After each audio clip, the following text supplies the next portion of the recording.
सांसें चल रही हैं, सांसें चल रही हैं तो उम्मीद अभी भी बाकी है।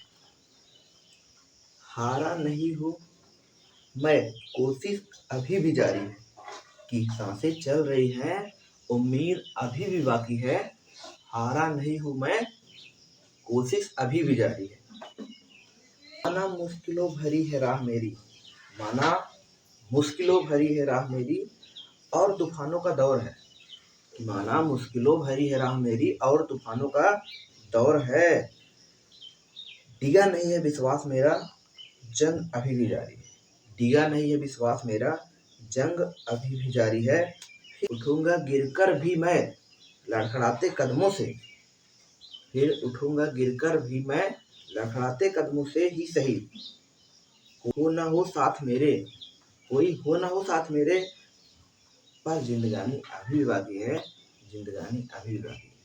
Hello student, welcome to biochem classes में आपका स्वागत है। स्टूडेंट, जैसा कि हम पढ़ रहे थे क्लास 10th की बायोलॉजी, तो क्लास 10th की बायोलॉजी में अभी तक हमने कहाँ तक पढ़ चुका है तो हम डिस्कस करते हैं। कहने का मतलब हम बात कर रहे थे डियर स्टूडेंट ब्लड के बारे में। आज हम काफ़ी तह तक डिस्कस करेंगे। कहने का मतलब ब्लड के सारे कंपोनेंट्स के बारे में डिटेल में काफ़ी तह तक बातें करेंगे।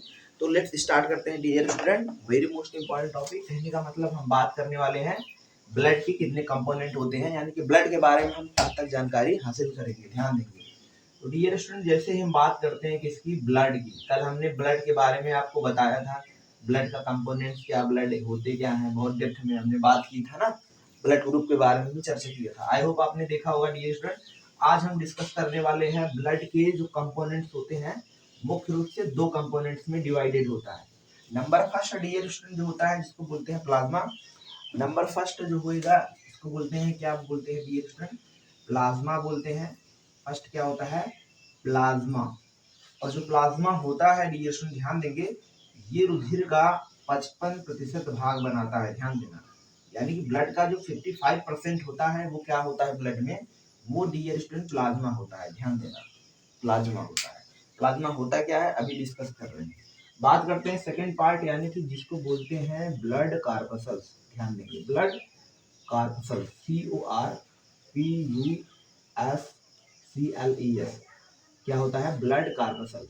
ब्लड कार्पसल्स को हिंदी में बोलते हैं रुधिर कणिकाएं। ध्यान देना, क्या बोलते हैं डियर स्टूडेंट, रुधिर कणिकाएं। ध्यान देंगे, रुधिर कणिकाएं कहते हैं, हाँ या ना। इसको रुधिर कणिकाएं कहते हैं और इसको बोलते हैं हिंदी में प्लाज्मा को प्लाज्मा ही बोलते हैं। क्या बोलते हैं डियर स्टूडेंट, प्लाज्मा को प्लाज्मा ही बोला करते हैं। ध्यान देंगे। बात करें प्लाज्मा की तो प्लाज्मा 55% होता है। यही ब्लड कार्पसल्स की बात करते हैं तो ये जो होता है डियर स्टूडेंट ब्लड में, इसकी मात्रा कितनी होती है, 45%, यानी कि ये 45% भाग जो होता है रुधिर का बनाता है। ध्यान देंगे dear student, very most important point. जो प्लाज्मा होता है, अगर हम प्लाज्मा की बात करें तो प्लाज्मा एक लिक्विड तरल पदार्थ होता है। समझ पा रहे हैं कि नहीं, मतलब कि एक तरल पदार्थ जो भी सबसे ज्यादा, समझ पा रहे हो नहीं, जो पानी होता है वाटर होता है, प्लाज्मा ही में ये देखा जाता है। अगर हम प्लाज्मा के बारे में एक एक करके डिटेल में डिस्कस करें तो डियर स्टूडेंट हम देख सकते हैं जो प्लाज्मा होता है उसमें ये कुल मिलाकर के हल्के पीले रंग का होता है। ध्यान देना, हल्के पीले रंग का एक तरल द्रव है।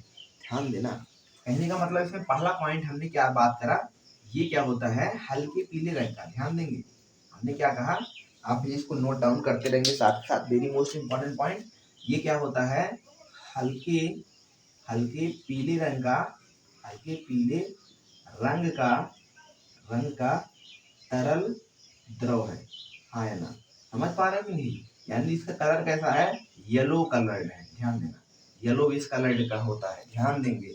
अब आपका है, आप बोलेंगे कैसे येलो कलर का होता है, अरे भाई आप खून जांच करवाने जाते हो ना, खून जांच ज्यादा जाते हो कि नहीं, बताओ पहले, खून जांच करवाने जाते हो कि नहीं। अरे भैया जब खून जांच करवाने जाते हो आपको पता होगा, आपको ब्लड रखते हैं कहाँ पे, एक ईडीटीए बाइल में रखते हैं। इस तरीके से एक बाइल होता है, हाँ या ना, छोटा सा, इसको ईडीटीए बाइल क्या बोलते हैं, इसको हम ईडीटीए, ध्यान देना, ईडीटीए बाइल कहा करते हैं। ईडीटीए मतलब इथाइल डायामीन टेट्राएसीटेट। ध्यान देना, इथाइल डायामीन टेट्राएसीटेट, ये जो होता है एक रासायनिक पदार्थ, केमिकल होता है, इसी में पड़ा रहता है, हाँ या ना, इसी में लगा रहता है इसके चारों तरफ। समझ पा रहे हो कि नहीं?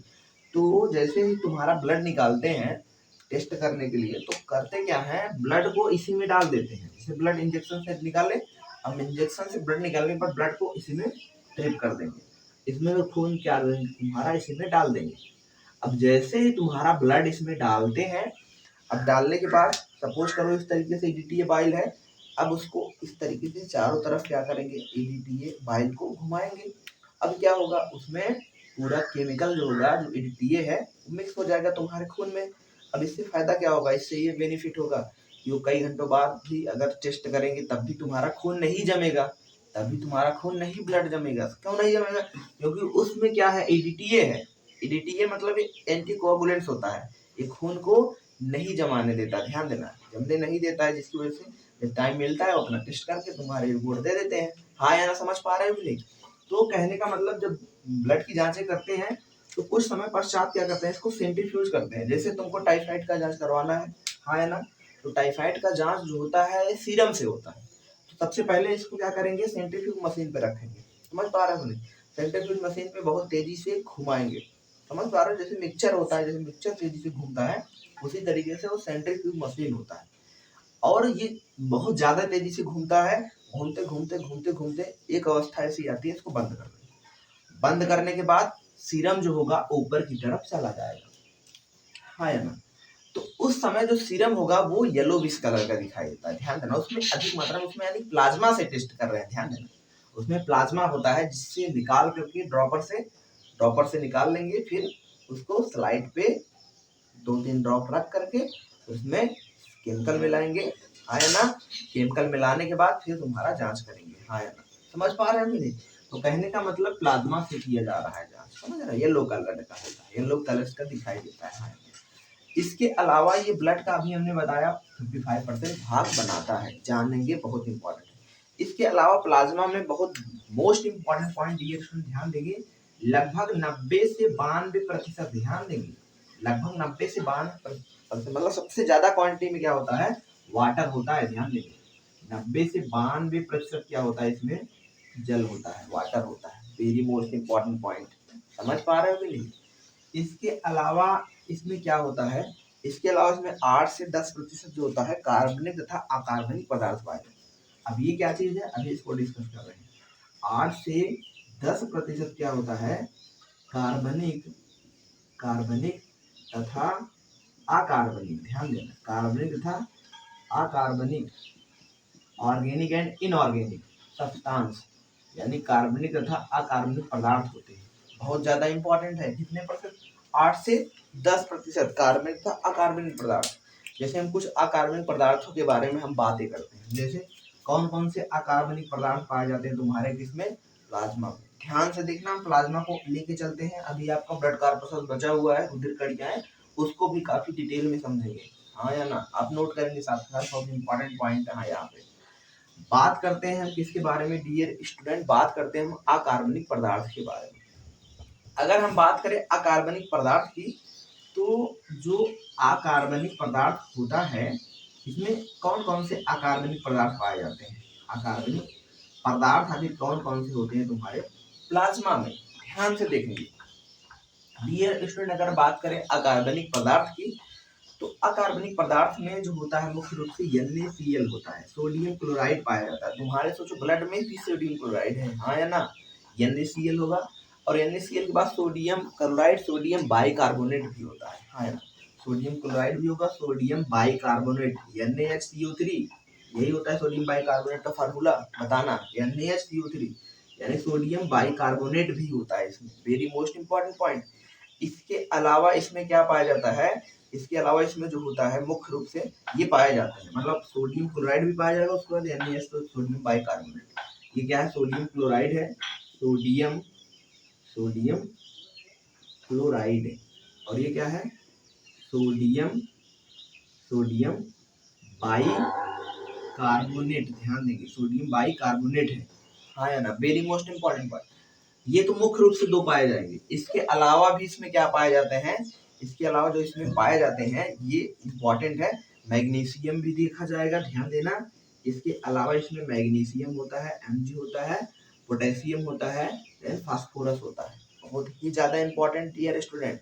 फास्फोरस, उसके बाद बाइकार्बोनेट हमने देखा है, मतलब मैग्नीशियम भी होगा, पोटेशियम भी होगा, उसके बाद क्या होगा, फास्फोरस भी पाया जाएगा। हाँ है ना, बहुत ज्यादा इंपॉर्टेंट है, समझ पा रहे हो। ये सभी कैसे इनऑर्गेनिक है, अकार्बनिक है। अकार्बनिक मतलब कि इसमें कार्बन नहीं उपस्थित है, कार्बन नहीं प्रेजेंट है, ध्यान देंगे। कहने का मतलब कि सोडियम क्लोराइड में थोड़ी ना कार्बन है, NaCl3 में कहाँ कार्बन है, वो तो कार्बन डाइऑक्साइड, लेकिन कार्बन थोड़ी ना है। तो NaCl और NaCO3, सोडियम क्लोराइड और सोडियम बाइकार्बोनेट, ये सभी कहाँ पाए जाते हैं, तुम्हारे अकार्बनिक पदार्थ के रूप में पाए जा रहे हैं। कहाँ पर, प्लाज्मा में। इसके अलावा इसमें मैग्नीशियम भी होता है, पोटेशियम भी होता है और फास्फोरस भी देखा जाता है। वेरी मोस्ट इंपॉर्टेंट पॉइंट ये। इसके अलावा अगर बात करें तो इसमें क्या होते हैं, इसमें डियर स्टूडेंट ध्यान देना, कुछ मात्रा में ये जो होते हैं सब लवण मिलकर के क्या करते हैं, रक्त को, आपको पता होगा 0.9% भाग बनाते हैं, जो कि रक्त को तनु एवं क्षारीय बनाते हैं। यानी कि अकार्बनिक पदार्थ ही रक्त को क्या बनाते हैं, तनु एवं क्षारीय बना देते हैं। समझ पा रहे हो कि नहीं, समझ पा रहे हो। जीरो मतलब लगभग ऐसा देखा जाए तो रक्त को रक्त आपको पता होगा तनु होता है। क्यों तनु होता है, तनु मतलब हल्का होता है, गाढ़ा नहीं होता ज्यादा। समझ पा रहे, चिपचिपा पदार्थ हमने बात किया था आगे। और रक्त तनु क्यों होता है, क्योंकि रक्त में किसकी मात्रा ज्यादा है, प्लाज्मा, यानी कि प्लाज्मा की मात्रा ज्यादा है। तो जाहिर सी बात है किसकी मात्रा ज्यादा होगी, वाटर की मात्रा ज्यादा होगी। अब वाटर कंटेंट ज्यादा होगा तो गाढ़ा थोड़ी ना होगा, हाँ है ना, हल्का होगा, जिस वजह से उसको तनु बोलते हैं ना, तनु होता है। कहने का मतलब ये तो रहा अकार्बनिक पदार्थ पाया जा रहा है। ये तो प्लाज्मा में कौन सा पदार्थ पाया जा रहा है, अकार्बनिक पदार्थ। हम बात करते हैं डियर स्टूडेंट अकार्बनिक पदार्थ के अलावा जो प्लाज्मा में आपके पाए जाते हैं, ध्यान देना। देखते हैं आपको स्क्रीन पूरा दिखाई दे रहा है कि नहीं डियर स्टूडेंट, ध्यान देंगे, यानी कि हाँ आपको आ रहा है, देखिए। कहने का मतलब कि अकार्बनिक पदार्थ के अलावा इसमें जो कार्बनिक पदार्थ कुछ पाए जाते हैं, ध्यान देना। कार्बनिक पदार्थ क्या होते हैं भाई, कार्बनिक पदार्थ जिसमें कार्बन प्रेजेंट होगा, हाँ है ना। कार्बनिक पदार्थ यानी जिसमें क्या होगा, कार्बन प्रेजेंट होगा। जैसे कार्बनिक पदार्थ जो होते हैं ये डियर स्टूडेंट कई प्रकार के कार्बनिक पदार्थ होते हैं, समझ पा रहे होंगे, कई प्रकार के कार्बनिक पदार्थ। जैसे पहला बात करें, कुछ पचे हुए कार्बनिक पदार्थ होते हैं। जैसे कि आपको पता है आपने भोजन को पचा चुका है, अब जैसे ही आप भोजन का पाचन कर चुके होंगे तो होगा क्या, अब भोजन को आपने पचाया है तो भोजन में अमीनो अम्ल है, हाँ है ना। यानी कि फर्स्ट पॉइंट क्या बनाएंगे, फर्स्ट पॉइंट इसमें बनाएंगे कार्बनिक पदार्थ में, पहला पॉइंट बनाएंगे प्लाज्मा का, इंपॉर्टेंट है, पचे हुए भोज्य पदार्थ। ध्यान देंगे, पचे हुए भोज्य पदार्थ, पहला पॉइंट क्या बना रहे हैं, पचे हुए भोज्य भोज्य पदार्थ, पचे हुए भोज्य पदार्थ, वेरी मोस्ट इंपॉर्टेंट पॉइंट, ध्यान देंगे। पचे हुए भोज्य पदार्थ का मतलब जैसे अमीनो अम्ल, जैसे क्या है, अमीनो अम्ल हो गया। इसके बाद क्या होगा भाई, ग्लूकोज, वसा अम्ल, ग्लिसरॉल ना, यानी कि अमीनो अम्ल होगा, ग्लूकोज, वसा अम्ल और क्या होगा, ग्लिसरॉल। डियर स्टूडेंट लाइट चली जाने के कारण आपको यहाँ पर हम लाइट की व्यवस्था कराते हैं, 2 मिनट। यहाँ पे इस तरीके से आप देख पा रहे हैं, आई होप आपको दिखाई दे रहा होगा, तब भी साफ नहीं दिखाई दे रहा है तो थोड़ा सा इसके लिए हम कुछ देखते हैं जुगाड़।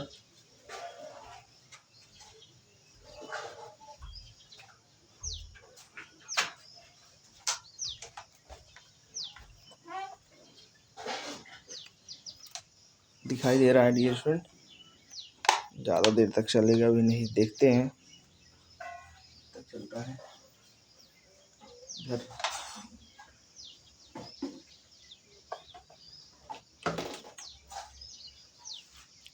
आई होप आपको दिखाई दे रहा होगा, थोड़ा सा और लाइट की व्यवस्था।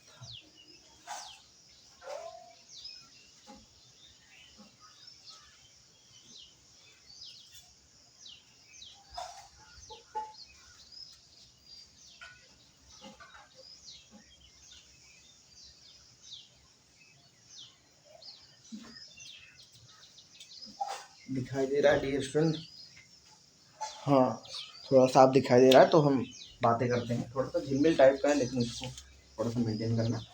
तो डियर स्टूडेंट, हमने क्या तक बात किया, हमने देखा कि जो कार्बनिक पदार्थ होते हैं, यानी कि पहला जो है पचे हुए भोज्य पदार्थ के रूप में पाया जाता है। और नंबर फर्स्ट इसमें हमें अमीनो अम्ल, ग्लूकोज, वसाम्ल। इसके अलावा इसके अंतर्गत क्या होता है, ग्लिसरॉल होता है। क्या होता है डियर स्टूडेंट इसके अंतर्गत, इसके अलावा क्या होगा, ग्लिसरॉल। समझ पा रहे हो नहीं? इसके अलावा इसमें क्या होता है, glycerol, glycerol ion.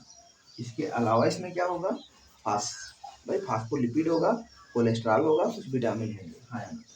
Phospho phospholipid,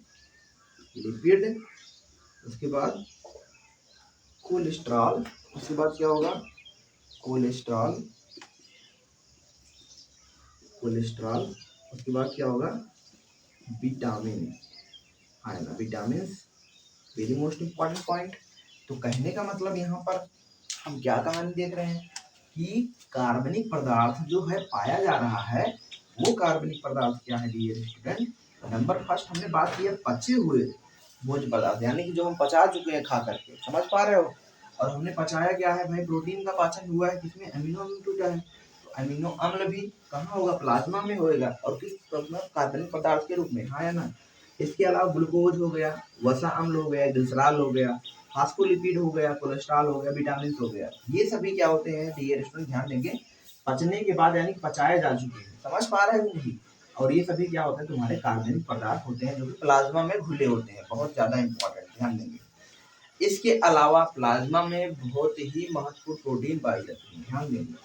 इसके अलावा जो होते हैं प्लाज्मा में इंपॉर्टेंट जो होती है प्रोटीन पाई जाती है, ध्यान देना। इसके अलावा हमने क्या बात किया, जो हमारे प्लाज्मा में जो होती है क्या होती है, प्रोटीन्स होती है। क्या होती है dear friend, number second point, protein. अब ये प्लाज्मा में प्रोटीन कौन कौन सी होती हैं, जरा इसके बारे में पढ़ने का प्रयास करें। तो प्लाज्मा में प्रोटीन होती है फाइब्रिनोजन आयन। क्या होता है, फाइब्रिनोजन,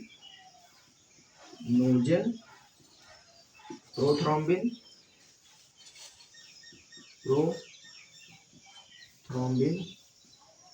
फाइब्रिनोजन, प्रोथ्रोम्बिन। उसके बाद क्या है, ग्लोब्यूलिन, उसके बाद क्या है, एल्ब्यूमिन, एल्ब्यूमिन है ना। तो कहने का मतलब कि प्लाज्मा में ये क्या होती है, प्रोटीन पाई जाती है। इसके अलावा इसमें क्या होता है, इसके अलावा इसमें होता है हिपैरिन भी पाया जाता है ना। इसके अलावा प्लाज्मा में क्या देखा जाएगा डियर स्टूडेंट, हिपैरिन भी देखा जाएगा। तो कहने का मतलब कि प्लाज्मा में प्रोटीन का भी बहुत ज्यादा इंपॉर्टेंट रोल होता है। यहाँ पे आप जो देख पा रहे हैं, ये जो फाइब्रिनोजन देख पा रहे हैं, प्रोथ्रोम्बिन देख पा रहे हैं, इसके बाद फाइब्रिनोजन, प्रोथ्रोम्बिन, समझ पा रहे हैं, ग्लोबुलिन प्रोटीन, समझ पा रहे हो, एल्ब्यूमिन प्रोटीन, बहुत ज्यादा इंपॉर्टेंट, हिपैरिन प्रोटीन। इनका काम क्या होता है, एक एक करके हम थोड़ा सा इसके बारे में जानकारी हासिल करते हैं। ये फाइब्रिनोजन होता है, जो प्रोथ्रोम्बिन होता है डियर स्टूडेंट, इनका जो मोस्ट इम्पोर्टेंट वर्क होता है, ये कहाँ काम करते हैं, ये ब्लड को स्कंदन कराते हैं, ध्यान देना। यानी कि रुधिर स्कंदन में क्या होता है, इनका बहुत ही ज्यादा इंपॉर्टेंट रोल होता है, ध्यान देंगे। इसका फाइब्रिनोजन, उसके बाद क्या होता है, प्रोथ्रोम्बिन का, रुधिर के स्कंदन में। स्कंदन का मतलब कि ब्लड क्लॉटिंग में। अरे भाई होता क्या है, आपको चोट लगती है, चोट लगने के बाद ऑटोमेटिक एक अवस्था बाद, ये जैसे देखो वेन है, अब ये कट गया, कटने के बाद क्या होगा भाई, जाहिर सी बात है ब्लड फ्लो होगा, आरबीसी बाहर निकल लेंगे। अब ब्लड ऐसे फ्लो होगा, क्या होगा भाई, एक अवस्था ऐसी आएगी कि रुधिर का बहना बंद हो जाएगा। कैसे बंद हुआ, क्योंकि तुम्हारे ब्लड में क्या है, प्रोटीन है, प्लाज्मा में प्रोटीन है, कौन सी प्रोटीन है, फाइब्रिनोजन है, प्रोथ्रोम्बिन है। भाई जैसे ही कटा वैसे ही फाइब्रिनोजन जाएगा और अपना फाइबर इस तरीके से जाल के जैसा बना देगा। समझ पा रहे हो नहीं? अब जाल के जैसा इस तरीके से बना, अब क्या होगा, इसमें रुधिर कणिकाएं फंस जाएंगी। रुधिर कणिकाएं जो होंगी, आरबीसी ब्लड का जो अभी बात करेंगे, आरबीसी क्या होगा, इसी में फंस जाएंगे जाल में। अब जाल कौन बनाया है, फाइब्रिनोजन बनाया है, एक जाल के जैसा है। अब उसमें रुधिर कणिकाएं फंसने लगेंगी, जिसकी वजह से एक अवस्था ऐसी आती है कि रुधिर का बहाव बंद हो जाता है। अरे भाई इस तरीके से सोचो, पहले तो ये कटा था, खुला जा रहे हैं, आरबीसी बाहर निकल रहे हैं, लेकिन जब इस तरीके से हो गया तो क्या हुआ, जाल के जैसा, यानी कि इसी में आरबीसी फंस रही है, जिससे क्या होगा, रुधिर क्या हो जाएगा, बहना बंद हो जाएगा, है ना। ये क्या होता है, रुधिर का स्कंदन कराते हैं, बहुत ज्यादा इंपॉर्टेंट रोल होता है रुधिर के स्कंदन का। समझ पा रहे हो?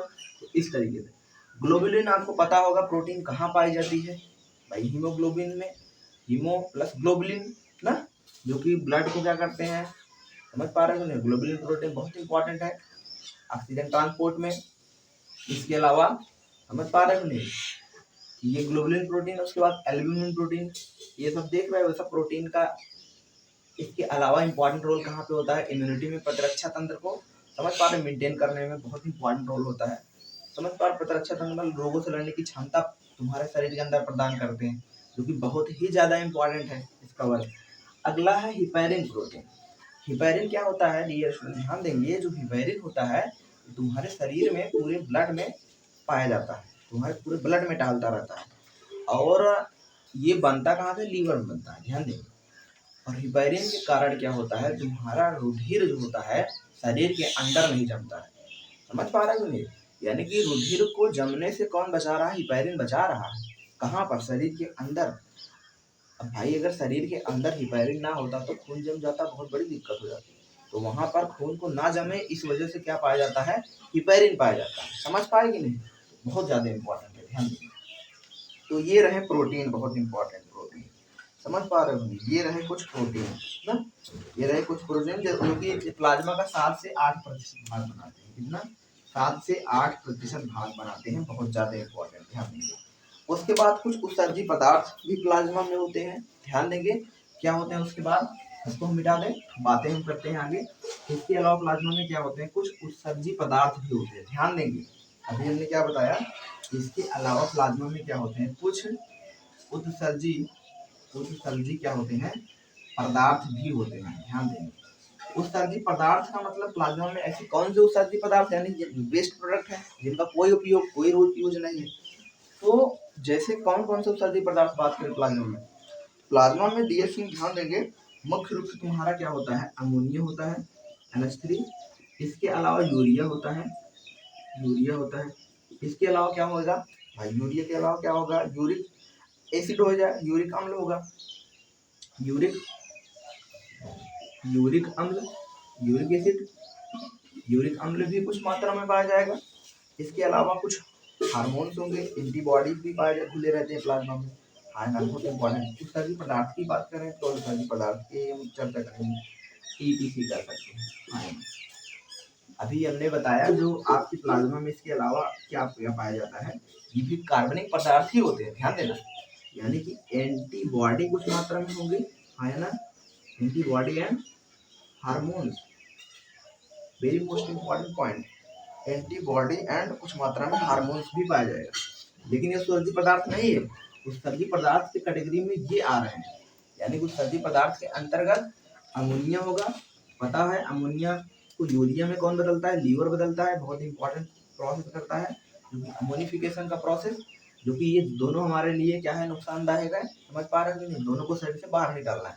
ये उत्सर्जी पदार्थ है, जो कि ये भी क्या होते हैं, कुछ मात्रा में प्लाज्मा में घुले होते हैं, ध्यान देंगे।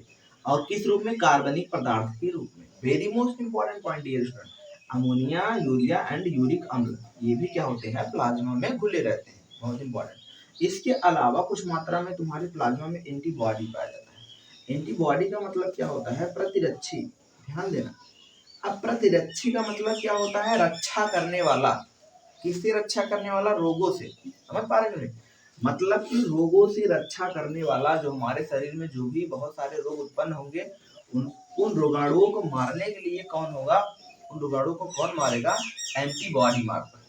समझ पा रहे हो, जो कि कुछ मात्रा में ये भी क्या होती है, प्लाज्मा में घुली होती है, पाई जाती है, बहुत ज्यादा इंपॉर्टेंट है। इसके अलावा इसमें क्या पाया जा रहा है डियर स्टूडेंट, ध्यान देंगे। इसके अलावा इसमें हार्मोन्स की भी कुछ मात्रा पाई जा रही है, किसकी मात्रा, हार्मोन्स की भी कुछ मात्रा होती है, पाई जाती है, ध्यान देना। तो ये चीज रहा तुम्हारे प्लाज्मा में घुले रहते हैं, यानी हार्मोन्स की। इसके अलावा बहुत ज्यादा इंपॉर्टेंट, इसके अलावा कुछ गैसें भी, ध्यान देंगे, इसके अलावा इसमें कुछ गैसें भी घुली होती है, किसमें, प्लाज्मा में। अब वो गैसें कौन कौन सी हैं, जरा हम बात करते हैं। इसके अलावा क्या होता है, कुछ गैसें भी घुली होती है, ध्यान देना। अभी हमने बात किया किसके बारे में, इसके अलावा क्या होता है, कुछ गैसें भी होती हैं, कुछ गैसें भी घुली होती हैं, ध्यान देंगे, घुली होती है। अब आखिर वो गैसें कौन कौन सी घुली होती हैं, जरा इसके बारे में समझने का प्रयास करें। तो प्लाज्मा में तुम्हारे मुख्य रूप से आपको पता होगा, मुख्य रूप से यानी मुख्यतः कौन कौन सी गैसें हैं? है भाई कार्बन डाइऑक्साइड है, हाँ ना, N2 है ना, नाइट्रोजन भी है, उसके बाद ऑक्सीजन भी ऑक्सीजन भी, समझ पा रहे हो कि नहीं? O2 N2 CO2, समझ पा रहे हो नहीं? यानी कि ऑक्सीजन भी होगा, N2 भी होगा, समझ पा रहे हो, CO2 भी होगा। मतलब कि ये प्लाज्मा में जो गैसें हैं क्या होती हैं? घुली होती हैं। ध्यान देना, कुछ गैसें जो होती हैं घुली होती हैं। कहाँ पे? प्लाज्मा के अंदर, समझ पा रहे हो? जो कार्बन डाइऑक्साइड की मात्रा भी होगी, कुछ मात्रा में N2 भी होगा, कुछ मात्रा में ऑक्सीजन भी होगा, हाँ यार, वेरी मोस्ट इम्पोर्टेंट। तो इस तरीके से हमने जाना कि प्लाज्मा में क्या क्या चीजें होंगी, बहुत ज्यादा इंपॉर्टेंट है, ध्यान देंगे। हमने बताया कि जो प्लाज्मा होता है dear student, very most important point, first of all इसमें लिखेंगे प्लाज्मा जो होता है हल्के पीले रंग का होता है। कैसा होता है? हल्के पीले रंग का होता है, यानी येलो कलर होता है। और प्लाज्मा में सबसे ज्यादा मात्रा किसकी होती है? वाटर की होती है, जिसके कारण आपका ब्लड जो होता है तन होता है। समझ पा रहे हो नहीं? तन मतलब कि जिसके अलावा ब्लड आपका हल्का होता है। इसके बाद हमने बात किया, जो प्लाज्मा होता है यानी कि 8 से 10% इसमें कार्बन तथा अकार्बनिक पदार्थ पाए जाते हैं। यानी कि 8 से 10% ही इसमें पूरे के पूरे क्या पाए जा रहे हैं? वाटर के अलावा इसमें बाकी का जो भी भाग है क्या है? हाँ या ना? क्या है भाई? कार्बन तथा अकार्बनिक पदार्थ। अकार्बनिक पदार्थ के रूप में हमने बात किया कि अकार्बनिक पदार्थ के रूप में आपके जो प्लाज्मा में देखा गया, क्या देखा गया भाई? सोडियम क्लोराइड, सोडियम बाइकार्बोनेट, हाँ है ना। उसके अलावा इसमें मैग्नीशियम भी देखा गया, कुछ मात्रा में पोटेशियम, कुछ मात्रा में फास्फोरस भी देखा, हाँ है ना। ये सभी कैसे रहे? अकार्बनिक पदार्थ। और कार्बनिक पदार्थ भी कुछ ऐसे थे जो बचे हुए कार्बनिक पदार्थ थे, लेकिन वहां पर हमने देखा कुछ ऐसे भी कार्बनिक पदार्थ थे जो जो घुले हुए थे उसमें। समझ पा रहे हो? जैसे कुछ प्रोटीन पाई गई। अब बचे हुए कार्बनिक पदार्थ बहुत सारे जो पचाए गए हैं भोजन यानी कि पाचन के दौरान, भोजन के पाचन के दौरान जो पचा हुआ पदार्थ है कार्बनिक पदार्थ, जैसे अमीनो अम्ल, वसा अम्ल, ग्लिसरॉल, समझ पा रहे हो नहीं? ये सभी क्या है? तुम्हारे कार्बनिक पदार्थ ऐसे हैं जो पचाए हुए हैं, जो भोजन का पाचन करने के बाद, समझ पा रहे हैं। इसके बाद हमने बात किया, इसके बाद हमने कुछ प्रोटीन के बारे में बात किया, और जो वो भी कार्बनिक पदार्थ के रूप में पाया जा रहा है। और प्रोटीन क्या है? Protein very most important point, जैसे हमने फाइब्रिनोजन, प्रोथ्रोम्बिन, समझ पा रहे हो, हिपैरिन, ग्लोबुलिन, एल्बुमिन प्रोटीन, इन सभी प्रोटीन के बारे में बात किया। हमने ये भी देखा कि प्रोटीन, कुछ प्रोटीन ऐसे होते हैं जो कि क्या करते हैं? रुधिर का स्कंदन कराते हैं, बहुत इंपॉर्टेंट है, समझ पा रहे हैं। कुछ प्रोटीन ऐसे हैं जो कि तुम्हारे ब्लड में टहलते रहते हैं, रुधिर को जमने से भी बचाते हैं, कुछ रुधिर को जमवाते हैं, कुछ जमने से भी बचा रहे हैं, ध्यान देंगे। इसके अलावा प्लाज्मा में क्या होता है? कुछ मात्रा में हार्मोन्स भी पाया जाता है, कुछ मात्रा में यहाँ पर एंटीबॉडी भी पाया जाता है। एंटीबॉडी मतलब रोगों से लड़ने की क्षमता। इसके अलावा हमने देखा कि प्लाज्मा में तुम्हारे क्या होता है? कुछ गैसें भी घुली होती है, जैसे कार्बन डाइऑक्साइड हो गया, नाइट्रोजन हो गया, इसके अलावा ऑक्सीजन की भी कुछ मात्रा घुली होती है प्लाज्मा में, बहुत ज्यादा इंपॉर्टेंट, ध्यान देना। ये प्लाज्मा के बारे में इतना आपने जाना, इसके अलावा आपको कुछ नहीं जानना है, ध्यान देना। ये प्लाज्मा के बारे में बहुत ही ज्यादा इंपॉर्टेंट है, ये स्टूडेंट ध्यान देना। ये रहा प्लाज्मा की कहानी। और जो कि कितना प्रतिशत देखा गया प्लाज्मा? 55%। कहने का मतलब प्लाज्मा के बारे में हमने डिस्कस कर चुका है। अब हम डिस्कस करने वाले हैं ब्लड कैप्सूल्स यानी कि रुधिर कणिकाएं के बारे में। बात करते हैं ब्लड कार्पसल्स की, ध्यान देंगे डियर स्टूडेंट। जैसे ही हम बात करते हैं किसकी? ब्लड कार्पसल्स की। तो जो ब्लड कार्पसल्स होता है यानी कि जिसको बोलते हैं रुधिर, जिसको बोलते हैं डियर स्टूडेंट ध्यान देंगे रुधिर कणिकाएं। तो जो रुधिर कणिकाएं होती हैं वो कुल मिलाकर के 3 टाइप की होती है, ध्यान देना। कितने प्रकार की हो रही है? 3 प्रकार की। पहला जो होता है इसको बोलते हैं आरबीसी, फर्स्ट को बोलते हैं आरबीसी, यानी कि जिसको कहते हैं red blood, red blood, red blood corpuscles, red blood क्या बोलते हैं? कार्पसल्स बोलते हैं, ध्यान देंगे डियर स्टूडेंट। पहला जो होता है आरबीसी, जिसको रेड ब्लड कार्पसल्स, इसका पूरा फुल फॉर्म, आर का मतलब रेड ब्लड, बी का मतलब ब्लड, सी का मतलब corpuscles, red blood corpuscles. Hindi में क्या बोलते हैं डियर स्टूडेंट? ध्यान देंगे, हिंदी में इसको कहते हैं लाल रुधिर कणिकाएं, ध्यान देना। लाल रुधिर, लाल रुधिर कणिकाएं, ध्यान देना। लाल रुधिर, लाल रुधिर कणिकाएं कहते हैं, हाँ ना, कणिकाएं यानी ऐसी कणिकाएं जो लाल कलर होती है, लाल रुधिर कणिकाएं बोलते हैं। और इसके अलावा इसको एक नाम से और जानते हैं, इसको बोलते हैं एरिथ्रोसाइट, ध्यान देंगे, इरिथ्रोसाइट भी बोलते हैं। इरिथ्रोसाइट क्या बोलते हैं इसको हम? Erythro, very most important point, erythrocyte, क्या बोलते हैं इसको हम एरिथ्रोसाइट भी बोला करते हैं, हाँ है ना। बहुत ज़्यादा इंपॉर्टेंट ये स्टूडेंट, ध्यान देंगे। इसको हम एक नाम से और जानते हैं, जिसको बोल रहे हैं एरिथ्रोसाइट बोल रहे हैं। क्या बोल रहे हैं डियर स्टूडेंट?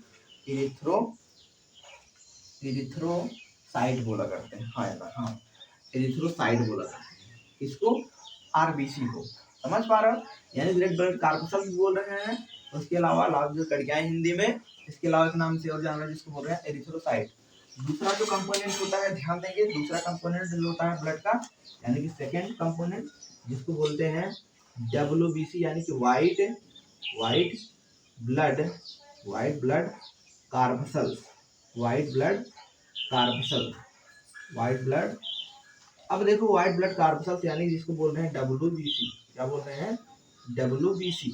इसका एक नाम और है, इसका भी एक नाम और है, इसको बोलते हैं ल्यूकोसाइट। ध्यान देंगे, क्या बोलते हैं?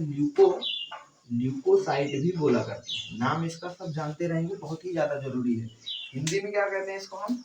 हिंदी में जो इसको बोलते हैं, इसको बोलते हैं श्वेत रुधिर, श्वेत रुधिर, श्वेत रुधिर कणिकाएं कहते हैं। क्या कहते हैं? श्वेत रुधिर कणिकाएं, जिसको व्हाइट खून बोलते हैं, इसी को बोलते हैं ना श्वेत रुधिर कणिकाएं। बात करते हैं हम नेक्स्ट, यानी कि थर्ड इंपॉर्टेंट पॉइंट, यानी कि जिसको क्या बोलते हैं डियर स्टूडेंट, ध्यान देंगे। तीसरा जो होता है यहाँ पर प्लेटलेट्स होता है। क्या होता है तीसरा? आपका प्लेटलेट्स होगा। वेरी मोस्ट इंपॉर्टेंट पॉइंट क्या होगा? प्लेटलेट्स। हाँ, तीसरा क्या होता है आपका? प्लेटलेट्स। यानी कि इसको क्या बोलते हैं? इसको हम बोलते हैं हिंदी में प्लेटलेट्स को, हिंदी में प्लेटलेट्स ही बोलेंगे। इसके अलावा इसका एक नाम और होगा, जिसको बोलेंगे थ्रोम्बोसाइट। ध्यान देना, थ्रोम्बोसाइट बोला करेंगे। क्या बोला करेंगे डियर स्टूडेंट? थ्रोम्बोसाइट बोला करेंगे। क्या बोलते हैं इसको? थ्रोम्बोसाइट। तो कहने का मतलब आप फिर से लिखेंगे, हमने किया क्या? हमने ब्लड कार्पसल्स को, रुधिर कणिकाएं को तीन भागों में बांटा। नंबर एक लाल रुधिर कणिकाएं, नंबर दो यानी कि श्वेत रुधिर कणिकाएं, और नंबर लास्ट है जिसको बोलते हैं प्लेटलेट्स, जिसको बोल रहे हैं प्लेटलेट्स, हाँ या ना। इसके अलावा हमने एक नाम और जाना आरबीसी का, यानी जिसको हमने एरिथ्रोसाइट बोला। डब्ल्यूबीसी को वही ल्यूकोसाइट बोल रहे हैं। वही बात करें हम प्लेटलेट्स की, तो थ्रोम्बोसाइट बोल रहे हैं। ध्यान से देखना, वेरी मोस्ट इंपॉर्टेंट पॉइंट सभी में। समझ पा रहे हैं? ये आपको देखा, पूरा फ्लो चार्ट आपको मिला। इसके अलावा जैसे हम आरबीसी की बात करते हैं, तो आरबीसी एकदम सिंपल है। जैसे हम बात करें डब्ल्यूबीसी की, तो डब्ल्यूबीसी भी दो प्रकार का होता है। ध्यान देना, डब्ल्यूबीसी जो होता है दो प्रकार का होता है। अभी हम डब्ल्यूबीसी के बारे में बात करते हैं, इंपॉर्टेंट है। अभी आरबीसी भी पढ़ेंगे, समझ पा रहे हो? डब्ल्यूबीसी का क्लासिफिकेशन काफी ब्रॉड है, क्योंकि डब्ल्यूबीसी क्लासिफिकेशन क्या है, ये भी दो प्रकार का है। कैसे दो प्रकार होगा? अभी थोड़ा सा यहीं पे हम चार्ट इसको ड्रा करते हैं। तो आई होप आप भी साथ के साथ चार्ट बना रहे होंगे। तो इसको क्या करते हैं, थोड़ा सा हम रफ करते हैं, ध्यान दें। समझ पा रहे होंगे? यानी कि जिसको हम श्वेत रुधिर कणिकाएं बोल रहे हैं, इसको हम बोल रहे हैं ल्यूकोसाइट। ध्यान दें। तो भाई क्या करते हैं हम, ध्यान से देखना। यानी कि जो आपका व्हाइट ब्लड कार्पस, जिसको डब्ल्यूबीसी बोल रहे हैं, ये दो प्रकार का होता है। ध्यान देना, कितने प्रकार होता है? ये दो प्रकार होता है मुख्य रूप से। आप भी फ्लो चार्ट बना लेंगे, बहुत ज्यादा इंपॉर्टेंट है। पहला जो होता है कणिकामय, हिंदी में बोलते हैं कणिकामय श्वेत रुधिर कणिका, यानी जिसको बोलते हैं ग्रेनुलोसाइट। ध्यान देना, क्या बोलते हैं? पहला ग्रेनुलोसाइट।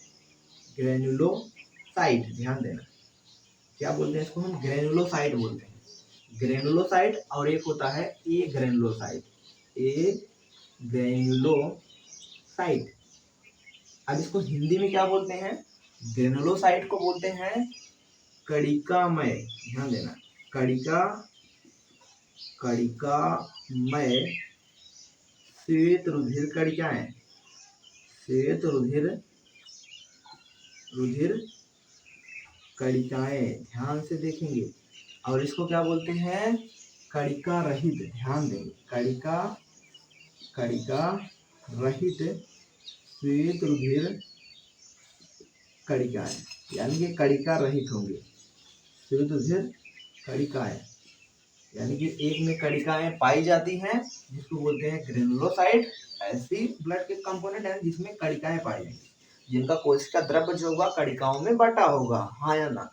जिसमें कणिकाएं पाई जाएंगी उसकी बोल देंगे ग्रेनुलोसाइट, यानी कि कणिकामय श्वेत रुधिर कणिकाएं, यानी जिसमें कणिकाएं उपस्थित है, कणिकाएं पाई जाती हैं। लेकिन जिसको एग्रेनुलोसाइट मतलब कि जिसमें कणिकाएं नहीं पाई जाती, यानी कणिका रहित है, कणिका नहीं पाई जा रही है, उसको हम बोलते हैं एग्रेनुलोसाइट बोलते हैं। ध्यान देना। इसके अलावा बात करें जो कणिकाएं हैं, यानी वो 3 प्रकार से होती है। ध्यान से देखेंगे, जो कणिकामय रुधिर कणिकाएं हैं, यानी कि जिसको बोलते हैं ग्रेनुलोसाइट, यानी कि जिसमें कणिकाएं पाई जा रही हैं, वो 3 प्रकार की होती हैं। ध्यान से देखेंगे। पहला जो होता है डियर स्टूडेंट, ध्यान देंगे, नंबर फर्स्ट जो होता है इस्नोफिल होता है। पहला क्या होता है? इस्नोफिल होता है। एंड दूसरा क्या होता है? दूसरा जो होता है इसको बोलते हैं बेसोफिल। ध्यान से देखेंगे, दूसरा होता है बेसोफिल। देन थर्ड जो होता है न्यूट्रोफिल। क्या होता है? न्यूट्रोफिल। थर्ड क्या होता है डियर स्टूडेंट? न्यूट्रोफिल्स होता है, यानी न्यूट्रोफिल जिसको बोलते हैं। Very most important point. कहने का मतलब कि जिसमें कणिकाएं पाई जा रही हैं वो 3 प्रकार की होती हैं। Number 1 eosinophil, number 2 basophil, number 3 क्या होता है? न्यूट्रोफिल होता है। अभी हम एक एक करके बात करेंगे, इस्नोफिल क्या होता है, बेसोफिल क्या होता है, न्यूट्रोफिल क्या होता है। लेकिन तभी भी हम थोड़ा सा इसका फिगर बनाते चलते हैं, इसका डायग्राम भी बनाते चलते हैं।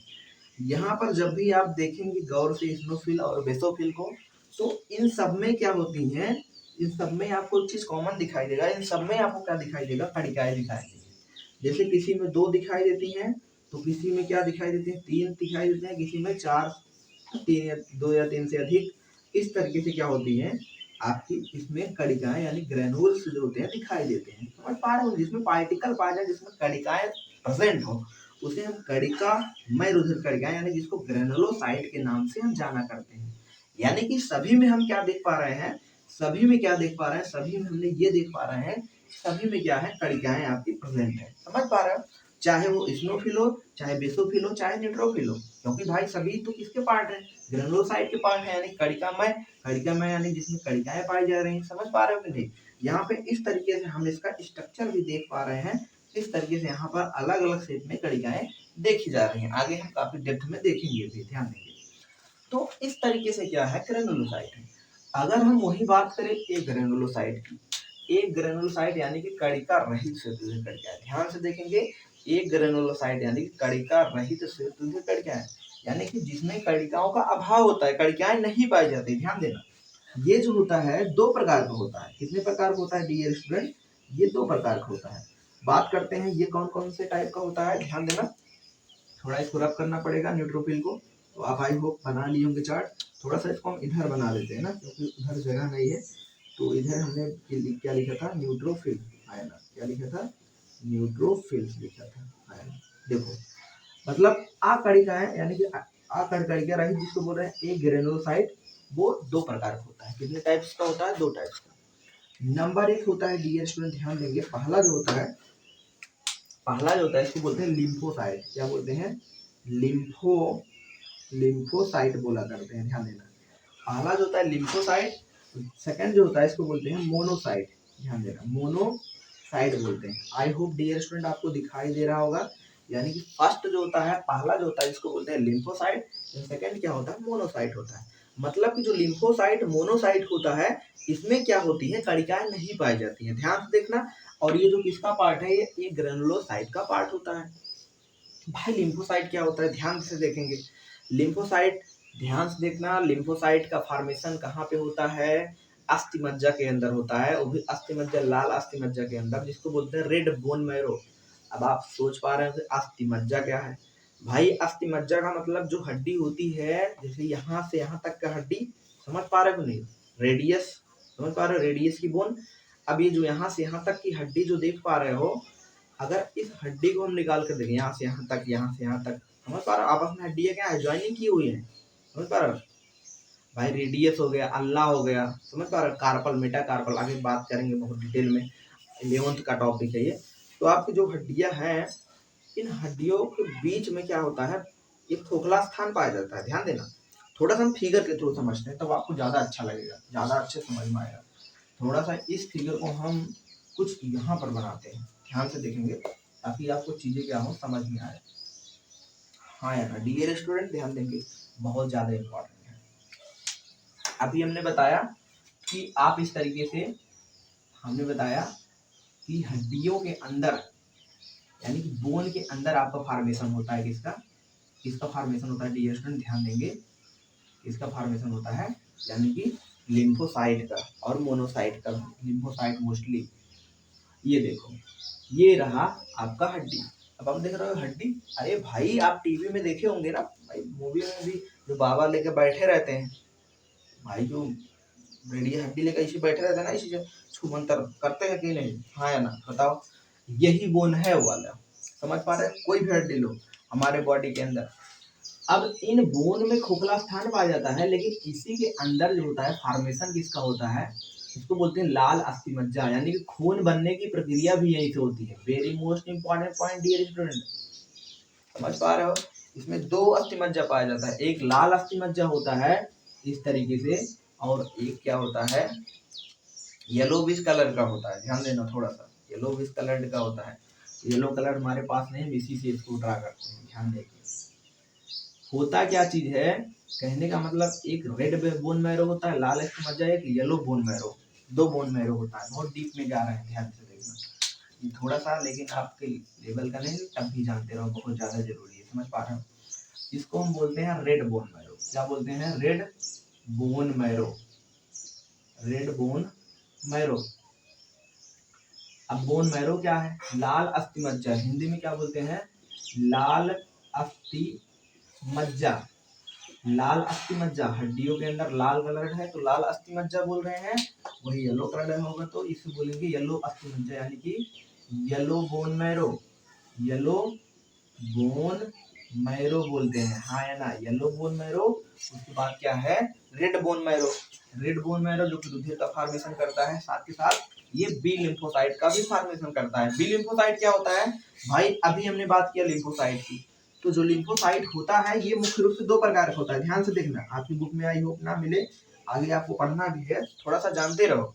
लिम्फोसाइट जो होता है दो प्रकार का होता है, एक होता है बी लिम्फोसाइट, एक होता है बी लिम्फोसाइट, और एक होता है टी लिम्फोसाइट। ध्यान देंगे, एक होता है टी लिम्फोसाइट, यानी कि जो बी लिम्फोसाइट होता है, जो टी लिम्फोसाइट होता है, that is the formation of antibody. कुल मिलाकर के लिम्फोसाइट जो क्या करता है, एंटीबॉडी का निर्माण करेगा, और एंटीबॉडी का निर्माण जो करता है वो बी लिम्फोसाइट करता है। और एंटीबॉडी मुख्य रूप से 5 प्रकार की होती है। समझ पा रहे हो, IgA, IgG, IgE, IgD, IgG, समझ पा रहे हो नहीं, समझ पा रहे हो। तो इस तरीके से 5 प्रकार की जो एंटीबॉडी होती है वो बी लिम्फोसाइट फॉर्मेशन करता है। और ये एंटीबॉडी एक्चुअल बी लिम्फोसाइट बनता है, वो कहाँ बन रहा है, लाल अस्थिमज्जा में, यहाँ पर ध्यान से देखना, एक्चुअल जो बी लिम्फोसाइट है वो कहाँ बन रहा है, लाल अस्थिमज्जा में, रेड बोन मैरो में। और यही रेड बोन मैरो क्या करता है, इसी रेड बोन मैरो में लाल अस्थिमज्जा में क्या होती है, गोली बनती है, बारूद बनती है। ध्यान से देखना, बारूद क्या है, गोली क्या है भाई, जो रोगों से लड़ने की क्षमता को प्रदान करता है हमको। समझ पा रहे हो, जो कि बहुत ही ज्यादा जरूरी काम है। जो एंटीबॉडी होती है भाई, आईजी, ध्यान से देखना, कौन कौन सी एंटीबॉडी, समझ पा रहे हो, 5 टाइप की, 1 2 3 4 5, IgG, IgA, IgD, IgM, IgE, ये, हाँ समझ पा रहे हो नहीं, इस तरीके से 5 प्रकार की एंटीबॉडी का फॉर्मेशन होता है, हाँ या ना, IgG, IgA, IgM, IgE, IgD ना, ये गेम का, हाँ इस तरीके से ये देख पा रहे हैं 5 प्रकार की एंटीबॉडी फॉर्मेशन, यानी 5 प्रकार की एंटीबॉडी कौन बनाता है, आपका ये बनाता है। ध्यान से देखना, अब इतना जरूरी आपके लिए इतना डिटेल में जाना नहीं है, लेकिन तब भी जानते रहो, इम्पोर्टेंट है। ये 5 प्रकार की जो एंटीबॉडी बनती है कहाँ बन रही है, यानी कि बी लिम्फोसाइट बना रही है, जिसको रेड बोन मैरो बोल रहे हैं, लाल अस्थिमज्जा के अंदर बन रहा है। ये एंटीबॉडी का एक्चुअल काम क्या होता है, ध्यान से देखेंगे, एंटीबॉडी का जो काम होता है, ये शरीर से रोगों से लड़ने की जो क्षमता होती है उसको प्रदान करते हैं। अरे भाई सिंपल सी प्रोसेस होती है, ये क्या करते हैं, रोगाणुओं का मारते हैं। समझ पा रहे हो, जब हमारे बाकी सेल्स, बाकी जो पैथोजन को मारने वाले कारक जैसे अमीबोसाइट वगैरह सेल्स जो है, वो सब जब हार जाएंगी, अमीबी कोशिकाएं क्या है वो सब, जो समझ पा रहे हो, जब वो सब जब हार जाएंगे, न्यूट्रोफिल बेसोफिल ये सब सेल, इसके अलावा मोनोसाइट सेल जो कि अमीबोसाइट सेल्स के जैसे होती हैं, अमीबा के जैसे शरीर में रोगों का भक्षण करती हैं, ये सभी जब हार जाती हैं तो आती हैं मालिक के पास, और मालिक कौन होता है? एंटीबॉडी होता है। एंटीबॉडी को कहती हैं भैया जल्दी करो, कोई आया है शरीर के अंदर, कोई ऐसा रोग कारक आया है जो तहलका मचा दिया है, समझ पा रहे हो? फिर एंटीबॉडी जाकर के उसका ठिकाना लगाता है, समझ पा रहे हो? कहने का मतलब आए दिन हमारे शरीर में क्या होता है, आए दिन हमारे शरीर में रोगों से लड़ने की क्षमता मिलती रहती है, और आए दिन मार होता रहता है, समझ पा रहे हो? शरीर के अंदर आए दिन, समझ पा रहे हो कि नहीं, आए दिन युद्ध होता रहता है, आए दिन युद्ध चलता रहता है, समझ पा रहे हो? तो आए दिन दुश्मन अटैक करते रहते हैं, आपको पता होगा, बहुत इंपॉर्टेंट है, आगे हम बात करेंगे थोड़ा सा इसके बारे में भी। तो बी लिम्फोसाइट यानी कि रेड बोन मैरो में बन रहा है, लाल अस्थि मज्जा के अंदर, यहाँ से खून बनने की प्रक्रिया भी होती है, एंटीबॉडी बना, बहुत ज्यादा इंपॉर्टेंट प्रोसेस हमने देखा समझा, ध्यान से। इसके अलावा यहाँ पर हम क्या देख पा रहे हैं, इसके अलावा एक चीज हम यहाँ पे ये देख पा रहे हैं कि यहाँ पर नीचे लिखा गया है येलो बोन मैरो, ध्यान से देखें। येलो बोन मैरो से किसका फॉर्मेशन होता है डियर स्टूडेंट, एकदम ध्यान देंगे। येलो बोन मैरो से जो फॉर्मेशन होता है वो आपका टी लिम्फोसाइट का फॉर्मेशन होता है, ध्यान देंगे, टी लिम्फोसाइट का फॉर्मेशन होता है। अब ये क्या भला हो गई टी लिम्फोसाइट? अरे भाई हमने बताया लिम्फोसाइट दो प्रकार होता है, एक तो बी लिम्फोसाइट, दूसरा टी लिम्फोसाइट। बी लिम्फोसाइट के बारे में हमने समझा, बात है टी लिम्फोसाइट की, तो टी लिम्फोसाइट का फॉर्मेशन येलो बोन मैरो से होता है, ध्यान देना। बोन मैरो में निर्माण तो होता है इसका, लेकिन ये परिपक्व होने के लिए कहाँ जाता है? परिपक्व होने के लिए कहाँ जाएगा डियर स्टूडेंट? थाइमस ग्रंथि में जाएगा, ध्यान देना, थाइमस ग्लैंड में जाएगा। आपको पता होगा थाइमस ग्रंथि यानी थाइमस ग्लैंड एक ऐसी ग्रंथि है जो कि जस्ट यहाँ पे पाई जाती है, समझ पा रहे हो कि नहीं? ये ग्रंथि क्या होती है, जैसे जैसे उम्र बढ़ने के साथ साथ ये ग्रंथि का जो आकार होता है यानी उसकी जो साइज होता है वो घटने लगता है, धीरे धीरे छोटी होती चली जाती है। एक अवस्था ऐसी आती है जैसे ही जो बूढ़ावस्था यानी बुढ़ापे की अवस्था में जैसे ही पहुंचते हैं तो ये क्या होता है, धीरे धीरे समाप्त भी हो जाती है। तभी जैसे आपको पता होगा जो बुढ़ापे अवस्था में क्या होते हैं, बहुत ज्यादा मात्रा में बीमार रहते हैं, समझ पा रहे हो? क्यों ज्यादा मात्रा में बीमारी रहती है? क्योंकि वहां पर एंटीबॉडी के फॉर्मेशन करने के लिए, जो हमारे प्रतिरक्षा तंत्र को बनाए रखने के लिए जरूरी है टी लिम्फोसाइट, वो बन तो रहा है लेकिन परिपक्व नहीं हो पा रहा है। क्यों नहीं परिपक्व हो पा रहा है? क्योंकि ग्रंथि धीरे धीरे खत्म हो गई, समाप्त हो गई, समझ पा रहे हो? छोटे रहते हैं तो बहुत अधिक मात्रा में डेवलप होती है, धीरे धीरे धीरे धीरे धीरे धीरे क्या होती है, वो धीरे धीरे समाप्त होने लगती है। बहुत ज्यादा इंपॉर्टेंट है, ध्यान से देखना। परिपक्वन उसी में होता है, उसी थाइमस ग्रंथि में होता है। बनता तो yellow bone red bone marrow में बनता है, येलो बोन मैरो जिसको बोल रहे हैं, हड्डी के अंदर बन तो रहा है, लेकिन परिपक्व होने के लिए कहाँ पे जाएगा? थाइमस ग्रंथि के पास जाएगा। वही बात करें रेड बोन मैरो जो होता है इसमें बनता है और इसी में परिपक्व होता है, यानी रेड बोन मैरो में ही बनेगा और रेड बोन मैरो में ही क्या होगा, परिपक्व होगा, मेच्योर होगा, है ना। और परिपक्व होकर 5 प्रकार की एंटीबॉडी बनाएगा, साथ साथ ब्लड भी बनता है वहां पर। बहुत ही ज्यादा important process. I hope dear student आपको समझ में आया होगा। आपको ये भी समझ में आएगा ब्लड आखिर बनता कहाँ से, ये भी चीज यहाँ से समझ में आया, बहुत ज्यादा इंपॉर्टेंट। कुल मिलाकर के जो लिम्फोसाइट होते हैं ये रोगों से लड़ने की क्षमता प्रोवाइड करते हैं, ध्यान देना। शरीर में रोगों से लड़ने की जो क्षमता होती है वो कौन प्रदान करता है? बी लिम्फोसाइट, टी लिम्फोसाइट, बहुत मोस्ट इंपॉर्टेंट। बी लिम्फोसाइट से एंटीबॉडी का फॉर्मेशन होता है, और टी लिम्फोसाइट जो होता है सेलुलर इम्यूनिटी यानी कोशिकीय, समझ पा रहे हैं, कोशिकीय प्रतिरक्षा तंत्र में भाग लेते हैं। अब ये कोशिकीय प्रतिरक्षा तंत्र क्या है, इसके लिए आपको क्लास 12th में जाना पड़ेगा, तो वहां पे पढ़ेंगे डीप में, काफी तक ध्यान देना, क्योंकि आपके लेवल का नहीं है। यहाँ तक कि आप अपने बुक्स में देखेंगे तो ये दोनों चीज आपको नहीं मिलेगा, मेंशन किया हुआ नहीं है। आपकी बुक में केवल ये बताया है कि जो लिम्फोसाइट होता है वो शरीर से लोगों की क्षमता, रोगों से लड़ने की जो क्षमता होती है वो प्रदान करता है, यानी कि यहाँ से एंटीबॉडी का निर्माण होता है, यहाँ तक दिया है। लेकिन बी लिम्फोसाइट, टी लिम्फोसाइट ये फॉर्मेशन यानी दोनों को डिवाइड नहीं किया है, ध्यान देना, लेकिन तब भी आप जान लो, बहुत इंपॉर्टेंट है ना। तो आई होप आपको समझ में आया। बात करते हैं मोनोसाइट, किसकी बात करते हैं? मोनोसाइट की बात करते हैं डियर स्टूडेंट। अब देखते हैं मोनोसाइट क्या होता है। मोनोसाइट जो होता है ये अमीबोसाइट सेल्स, अमीबा की जैसी दिखाई देती है, ध्यान देना। इसको हम अमीबोसाइट सेल भी कहते हैं। क्यों कहते हैं? क्योंकि ये अमीबा की जैसी दिखाई देती है, समझ पा रहे हो?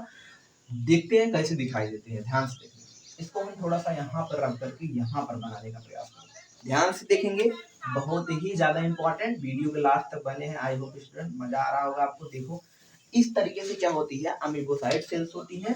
अब अमीबोसाइट सेल कुछ अमीबा की जैसी होती है, ध्यान से देखना। ये सेल क्या करती हैं, ये सेल रोगाणु का भक्षण करती है, समझ पा रहे हो मुझे?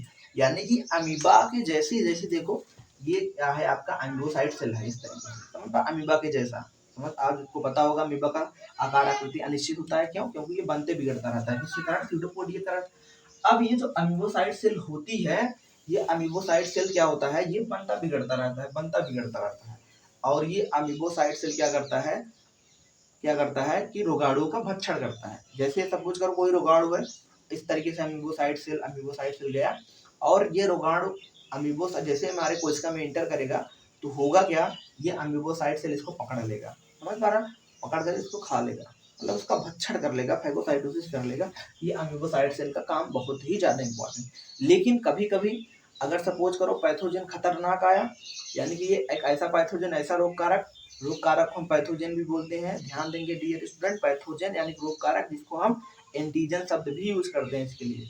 एंटीजन का मतलब प्रतिजन, कोई कंफ्यूजन नहीं होनी चाहिए, इसको हम कई नामों से जान रहे हैं तो जानना बहुत जरूरी है। तो रोग कारक तुम्हारे शरीर में इंटर किया और ऐसा रोग कारक इंटर किया जो कि नॉर्मल से भी खतरनाक है, समझ पा रहे हो नहीं, इसके ऊपर एक कैप्सूल की खोल बनी हुई है। अब ये अमीबोसाइट सेल गई, अब भाई ये अमीबोसाइट सेल इसको मार ही नहीं पाएगी। क्यों नहीं मार पाएगी, क्योंकि इसके ऊपर एक खोल है, समझ पा रहे हो। पहले तो ऐसे था, पहले ये ऐसे था रोग कारक, जिसको अमीबोसाइट्स को पकड़ के आसानी से मार दी। लेकिन दूसरे कंडीशन में क्या है, ये इस तरीके से क्या है, पूरा एकदम पैक है, समझ पा रहे हो, क्योंकि इसके ऊपर पॉलीसेकेराइड की बनी एक कैप्सूल है, खोल है। अब अमीबोसाइट सेल तो जाता है मारने के लिए, लेकिन इसको इसका कुछ नहीं बिगाड़ पाता। क्यों नहीं बिगाड़ पाता, अमीबोसाइट सेल खुद ही मरा जाता है, एक दो अमीबोसाइट सेल, समझ पा रहे हो, नहीं गया था मारने लेकिन खुद ही मारा गया। अब होगा क्या, वहां पे कहानी क्या बनेगी, कुछ अमीबोसाइट सेल जो होंगी, ऐसा नहीं सभी अमीबोसाइट सेल आके लड़ेंगी, आक्रमण करेंगी, क्योंकि भाई कुछ सेना भी देखते रहती है। अब जब सेना हारने लगती है तो मालिक के पास जाते हैं, भाई मेन सेना के पास। और मेन सेना कौन है, मेन सेना कहाँ पे है, मेन सेना तुम्हारे लाल अस्थमज्जा में, रेड बोन मैरो में, जो कि एंटीबॉडी बन रही है 5 प्रकार की। तुरंत जाएंगे, बी लिम्फोसाइट सो रहा होगा, जगाएंगे, भाई बी लिम्फोसाइट उठो, क्या हुआ, उठो, अरे बोलो क्या हुआ, उठो, तुरंत उठेगा, बताएगी भाई ऐसे ऐसे हुआ है, हमारे शरीर में एक ऐसा रोग कारक है जो कि तहलका मचा दिया है, समझ पा रहे हो नहीं, जिससे हम लोग हार जा रहे हैं, बहुत दिक्कत हो रही है। कहेगा ऐसी क्या बात है, अरे जल्दी चलो देखो, फटाक से फौज लेके पहुंचा, धड़ाक से गोली मारेगा, कहानी समाप्त। सोचो हमारी बॉडी में कितनी जबरदस्त प्रक्रिया होती है, ध्यान देना, ये हमारी बॉडी में आए दिन लगातार होता रहता है, लेकिन आपको पता नहीं चलता। लेकिन कभी कभी ऐसे भी रोग कारक हमारे शरीर में इंटर कर जाते हैं जो बहुत ही ज्यादा खतरनाक होते हैं। कहने का मतलब कितने खतरनाक होते हैं कि उनसे एंटीबॉडी भी हार जाती है। जब एंटीबॉडी भी हार जाती है तो हमको वही बीमारी उत्पन्न हो जाती है, समझ पा रहे, बुखार आता है, जुकाम आता है, समझ पा रहे हो नहीं, कमजोरी होती है। तो इस तरीके से हमारे शरीर पर वो क्या हो गया, हावी हो गया, समझ पा रहे नहीं। इसके अलावा हमको क्या होती है, इससे प्रतिरक्षा भी मिलती है, यानी कि इससे हमारे सेल्स खुद सीख जाती हैं, लड़ना सीख जाती हैं, किस तरीके से हमको रोगों से लड़ना है। अगर हार गई, पहली बार तो हार गई, लेकिन दूसरी बार उसको नहीं छोड़ना है। दूसरी बार वो एंटीबॉडी खुद बनाना सीख लेती है, वो एंटीबॉडी अगर नहीं बन रहा होगा तो लेकिन उससे सीख जाएंगे, समझ पा रहे नहीं। बहुत ही ज्यादा इंपॉर्टेंट प्रोसेस है ये, इम्यूनिटी का प्रोसेस, ये जो अभी हमने डिस्कस कर रहे हैं, ये इम्यूनिटी का पार्ट है, प्रतिरक्षा तंत्र का पार्ट है। रोगों से लड़ने की क्षमता को प्रतिरक्षा तंत्र कहते हैं, मतलब प्रतिरक्षा क्षमता कहते हैं। रोगों से लड़ने की जो क्षमता होती है उसे प्रतिरक्षा कहते हैं, इम्यूनिटी कहते हैं। अरे भाई आपको पता होगा जब कोरोना वायरस आया था, आप भी सुन गए होंगे शब्द इम्यूनिटी क्या होती है, प्रतिरक्षा क्या होती है। आप आंवले का विटामिन सी का टेबलेट खाइए और आंवले का सेवन करिए, इसके अलावा अच्छा चीज हरी सब्जियां खाइए, जिससे आपकी प्रतिरक्षा मजबूत होगी, आपको कोरोना नहीं होगा ना। कोरोना वायरस के समय में आप देखते होंगे ना, सब वाइड आता होगा, तो इस तरीके से समझ पा रहे हो कि नहीं। तो आई होप आपको डियर स्टूडेंट आपको समझ में आया होगा इन सब के बारे में, बहुत ही ज्यादा इंपॉर्टेंट। अब आगे हम बात करने वाले हैं आरबीसी के बारे में। आरबीसी के बारे में थोड़ा यहाँ पे देख लेते हैं। तो ये रहा तीनों सेल, इसके बाद प्लेटलेट्स भी है। हम बात करते हैं, थोड़ा सा बात कर ही लेते हैं आरबीसी क्या होती है। आरबीसी की जैसे ही बात करते हैं dear student, very most important point, RBC यानी कि रेड ब्लड कार्पस्कल्स जो होता है, आरबीसी जो होता है ये मतलब बहुत ही छोटी होती है, चपटी होती है, छोटी होती है और बाइकान के शेप की होती है, ध्यान से देखना।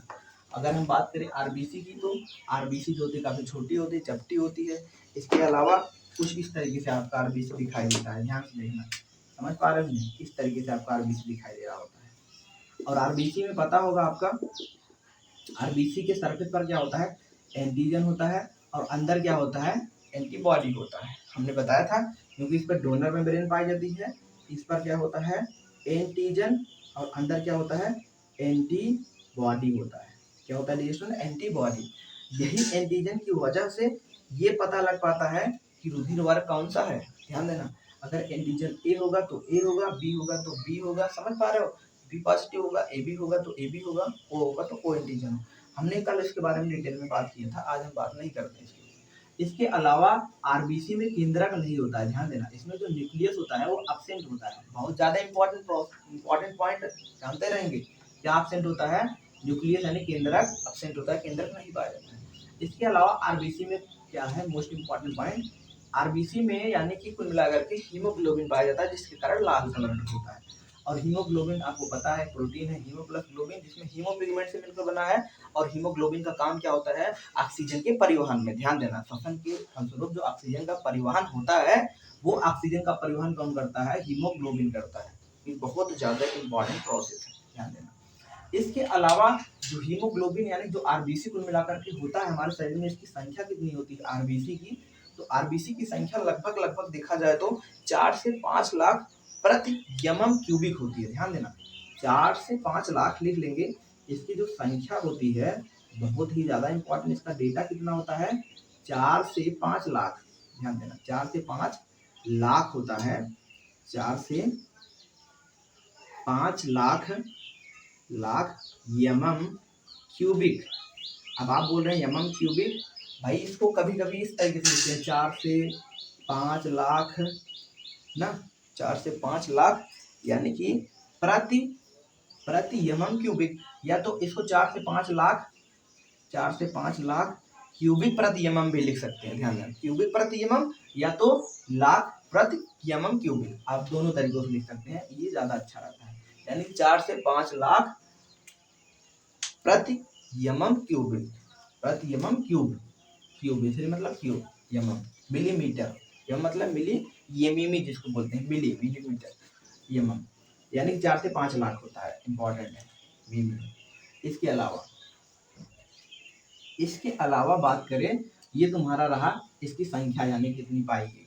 अगर इसकी संख्या घटी तो, अगर शरीर में इसकी संख्या घटी, तुमको पता होगा एनीमिया की बीमारी हो जाएगी, एनीमिया मतलब खून की कमी हो जाएगी। इसके कारण अगर ये संख्या घटेगा तो हीमोग्लोबिन भी ऑटोमेटिक घटेगा, क्योंकि हीमोग्लोबिन भैया इसी का कंपोनेंट है, आपको पता चला, सिंपल सा। इसके अलावा और क्या एक्स्ट्रा स्टॉक जानकारी आप हासिल करेंगे, इसके अलावा क्या होता है कि आरबीसी की संख्या जो होती है, समझ पा रहे होंगे, महिलाओं में जो होता है कम होता है पुरुषों की अपेक्षा। इंपॉर्टेंट लाइन है, ध्यान से रहना। यानी कि आरबीसी की जो संख्या होती है महिलाओं में कम होती है, पुरुषों में कुल मिलाकर ज्यादा होती है। क्यों, क्योंकि फीमेल्स में क्या होता है, एमसी चल रहा होता है, मेंस्ट्रुअल साइकिल, मासिक चक्र, जिसके दौरान वहाँ पे 1 मंथ बाद ब्लड लॉस हो जाता है, एंडोमेट्रियम की मेम्ब्रेन टूटने से, समझ पा रहे हो, खून बह जाता है, उसको पीरियड के नाम से जानते हैं, समझ पा रहे हो। तो उस वजह से क्या होता है, इस वजह से बहुत ज्यादा इंपॉर्टेंट, इस वजह से खून की उसमें क्या होती है, कमी होती है। किसमें होती है कमी, ये आपके फीमेल में कमी होती है, समझ पा रहे हैं, मादा में कम होता है जबकि पुरुषों में ज्यादा होता है, थोड़ी मात्रा में कम होता है, ऐसा नहीं एकदम से कम होता है, ये इंपॉर्टेंट है। हीमोग्लोबिन का लेवल जानना है, हाँ या ना, समझ में आ रहा है कि नहीं, कोई दिक्कत परेशानी वाली बात नहीं है। बात करते हैं हम डब्ल्यूबीसी की। अब आपको पता चला डब्ल्यूबीसी को हमने डिटेल में क्लासिफाई किया। डब्ल्यूबीसी का जो काम होता है कुल मिलाकर के ये प्रतिरक्षा में आपका काम कर रही है, ध्यान देना, यानी कि इम्यूनिटी को एकदम बनाए रखती है। इसके बहुत सारे कंपोनेंट्स भी देखे गए, इसको हम सेतु यानी कि इसको हम बोल रहे हैं डब्ल्यूबीसी। इसके अलावा आपका इसमें आरबीसी में एक चीज और है, तो हीमोग्लोबिन होता है, ऑक्सीजन से अपक्रिया करके ऑक्सी हीमोग्लोबिन बनाता है, और कार्बन डाइऑक्साइड से अपक्रिया करके कार्बन डाइऑक्साइड से कार्बोक्सी हीमोग्लोबिन बनाता है। ध्यान देना, ये चीज जानते रहेंगे, बहुत ज्यादा इंपॉर्टेंट, थोड़ा सा ऐसे समझ पा रहे हैं। इसके अलावा जिसको ल्यूकोसाइट यानी कि जिसको बोला है डब्ल्यूबीसी, व्हाइट ब्लड कार्पसेल्स, क्या है, इसमें हीमोग्लोबिन पहली बात तो एब्सेंट होगा, एचबी क्या होगा इसमें एब्सेंट होगा, हीमोग्लोबिन नहीं पाया जाएगा। इसमें नहीं पाया जाएगा, डब्ल्यूबीसी में हीमोग्लोबिन नहीं पाया जाता है। इसके अलावा इसमें केंद्रक तो होगा, ध्यान देना, न्यूक्लियस क्या होगा, प्रेजेंट होगा, समझ पा रहे हैं। आरबीसी के मुकाबले ये कम होता है। अगर बात करें डब्ल्यूबीसी की, तो डब्ल्यूबीसी की जो संख्या होती है आरबीसी के मुकाबले यानी आरबीसी की अपेक्षा क्या होता है, कम होता है। अगर बात करें होता कितना है, तो 5000 से 9000 एमएम प्रति क्यूबिक, ध्यान देना, 5000 से कितना हमने बात किया, बहुत ज्यादा इंपॉर्टेंट डेटा लिख लेंगे, 5000 से 9000 प्रति 5000 से 9000 प्रति एम क्यूबिक, ध्यान देना, इस तरीके से लिख लेंगे। ना 5000 से 9000 प्रति mm3 इसमें केंद्रक पाया जाता है, वही चीज हमने बताया। इसके अलावा इसी हेतु आधार पर इसको दो प्रकार से बांट रहे हैं, एक तो हम बोलते हैं कणिकामय यानी कि इसमें कणिकाएं पाई जाती हैं, एक जिसमें कणिकाएं नहीं पाई जाती हैं। इसके बारे में हमने काफी तक बात किया। थोड़ा सा और देखेंगे, इसमें जो केंद्रक पाया जा रहा है इसका केंद्रक दो भागों में बांटा होता है, समझ पा रहे हो, जिसकी वजह से इसको स्नोफिल दो भागों में बांटा होता है स्नोफिल। और स्नोफिल का जो काम होता है, ये काम इसका होता है प्रतिरक्षा तंत्र में बहुत ज्यादा इंपॉर्टेंट काम। और इसके कारण क्या होता है, समझ पा रहे हो नहीं, ये क्या करते हैं स्नोफिल, अगर की बात करें अगर हम, स्नोफिल जो होता है कुल मिलाकर के 1.4 लगभग 1 से 4% होना चाहिए, होता है केंद्रक। दो पिंडों का बटा होता है केंद्रक, वही चीज हमने बताया। इसका कार्य होता है शरीर में प्रतिरक्षा तंत्र के प्रति संवेदनशीलता, वही चीज हमने बताया सिंपल सा, प्रतिरक्षा तंत्र के प्रति क्या होता है, संवेदनशीलता प्रदान करता है। इसके अलावा इसकी अधिकता से क्या होता है, इसकी ज्यादा मात्रा से स्नोफिलिया की बीमारी हो जाती है। बहुत सारी जो छींकें आती हैं, समझ पा रहे हो, इसकी अधिकता से बहुत सारा छींक हो जाता है, ध्यान देना। स्नोफिल, इसको स्नोफिलिया बोल देते हैं, सिंपल सा टर्म, ध्यान देना। इसके अलावा बेसोफिल क्या होता है, बेसोफिल का केंद्र जो होता है दो या दो से अधिक पिंडों में बटा होता है, दो पिंडों में उससे ज्यादा हो सकता है, समझ पा रहे, बटा हो सकता है। और ये जो WBC का 0.5% भाग बनाता है, बहुत इंपॉर्टेंट। इसके अलावा ये एलर्जी के संपर्क में आने पर एलर्जन के संपर्क में आता है। एलर्जन मतलब ऐसे कारक जिससे आपको एलर्जी होती है, एलर्जन के संपर्क में आने पर हिस्टामिन रिलीज करते हैं, जिसकी वजह से आपको क्या होती है, एलर्जी हो जाती है। बहुत इंपॉर्टेंट पॉइंट है, एलर्जन के संपर्क में आने के कारण हिस्टामिन रिलीज होता है और जिसके कारण आपको एलर्जी हो जाती है। भाई एलर्जी एलर्जन मतलब जैसे आपको इस मार्कर की स्याही से एलर्जी हो, आप जब इस मार्कर की स्याही लिखते हैं तो आपका पूरा जो है हाथ का चमड़ा निकल जाता है, समझ पा रहे हो नहीं, होता है कुछ लोग को ऐसा, समझ पा रहे हो। अब वहाँ पे एलर्जन है, एलर्जन क्या है, मार्कर की स्याही। अब वहाँ पर क्यों एलर्जी हुई, क्योंकि बेसोफिल सेल ने क्या रिलीज किया, क्या निकाला, हिस्टामिन। अब हिस्टामिन के कारण आपका चमड़ा निकलने लगा, समझ पा रहे हो। अब ऐसा थोड़ी ना एक ही रोग कारक है, बहुत सारे रोग कारक होते हैं। जैसे आप कोई प्याज काट रहा है, समझ पा रहे हो, वहीं प्याज काट रहा है लेकिन आप काफी दूर खड़े हो, लेकिन तब भी आप रोने लगते हो, तब भी आप रोने लगे, क्यों, क्योंकि प्याज आपको लग गया। जो काट रहा है उसको पता ही नहीं चल रहा है प्याज लग रहा है क्या लग रहा है, समझ पा रहे हो, क्योंकि आपके प्रति वो एलर्जन है, एलर्जन है, जिसकी वजह से हिस्टामिन निकला, तुरंत आपको वहां से आंसू आने लगे, समझ पा रहे हो। कुछ लोग को एलर्जी डिफरेंट, कुछ लोग दवाओं से एलर्जी हो जाती है। भाई दवाओं से एलर्जी कैसे होती है, कुछ दवाएं ऐसी होती हैं जो आपको नहीं सूट करती, समझ पा रहे हो, मतलब कि वो केमिकल आपकी बॉडी में नहीं सूट किया, जिसकी वजह से आपको क्या हो गया, एलर्जी हो गया। वो एलर्जन था, मेडिसिन एलर्जन के रूप में, वो केमिकल आपके लिए नहीं उपयोगी था, तब भी आपने उसको खाया। अब आपने जब खाया उसको, हिस्टामिन निकला, बेसोफिल से ने हिस्टामिन निकाला, जिसकी वजह से एलर्जी हो गई। एलर्जी में क्या होता है, नॉर्मली लाल लाल चकत्ते बन जाते हैं स्किन के ऊपर, स्किन के ऊपर चकत्ते बन जाते हैं, रेड रेड टाइप के, ईचिंग होती है, बहुत ज़्यादा खुजली होती है, समझ पा रहे हो। ये सब चीज़ें लक्षण देखे जाते हैं एलर्जन के, क्योंकि बेसोफिल सेल से रिलेटेड है, बहुत इंपॉर्टेंट प्रोसेस है, तभी हमने इस पर बात की है, सिंपल सा। दमा वमा भी ये सब चीज़ें कभी मेंटेन करता है, ध्यान देना। अगला है न्यूट्रोफिल।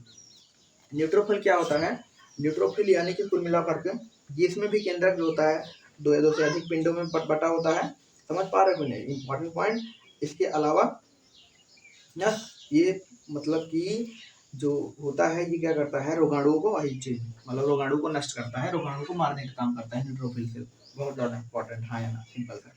इसके अलावा एग्रेनोसाइट हमने डिटेल में बात की है, एग्रेनोसाइट, लिम्फोसाइट, मोनोसाइट। लिम्फोसाइट क्या करता है तुम्हारा, लिम्फोसाइट यानी कि रोगों से लड़ने की क्षमता को प्रदान करता है, यानी कि तो एंटीबॉडी बना रहा है, एक तो सेल मेडिएटेड में रोल करता है, और एक मोनोसाइट। आपने जाना मोनोसाइट क्या होता है, आई होप सिंपल का आपने जाना। बात करते हैं नंबर थर्ड पॉइंट, प्लेटलेट्स। यानी प्लेटलेट्स क्या होता है, very most important point. Platelets जो होता है मनुष्य के रुधिर में केवल पाया जाता है, ध्यान देना, केवल ह्यूमन ब्लड में प्लेटलेट्स की संख्या होगी, केवल प्लेटलेट्स मानव में ही पाया जाएगा। और इनकी संख्या जो होती है, ये जो होती है WBC से 40 गुना अधिक होती है, ध्यान देना। WBC से 40 गुना क्या होती है, ज्यादा होती है, 40 गुना ज्यादा होती है किसकी संख्या, प्लेटलेट्स की संख्या। आप अंदाजा लगा सकते हैं कितना होगा, समझ पा रहे हैं, प्लेटलेट्स की संख्या WBC से 40 गुना ज्यादा होती है, समझ पा रहे हो। इनका जो आकार होता है, आकार एवं आकृति जो उसका व्यास होता है अनिश्चित होता है, लगभग बात करें 2 माइक्रोन से लेकर के 4 माइक्रोन होता है, ध्यान देना।